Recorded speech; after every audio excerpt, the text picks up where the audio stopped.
ginagawa nyo? Bawang.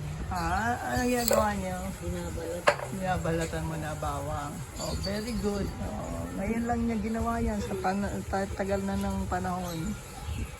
Very good, Nay. Andain nyo pang bawang na tutuklapin. Nagsasabay kayo di Apan. Ayan, sige, unahan kayo. Unahan kayo ni Apan. Kasi mahilig din kami sa bawang. Eh, ikaw ba, Apan, meron ka allergy? Wala. Ay, salamat. Wala po akong allergy. Very good. Alin? Gulay ang sitaw lang. Ang hindi mo gusto? Yun lang. Oo, buti na lang hindi kami madalas magsitaw. Mahilig kami sa gulay.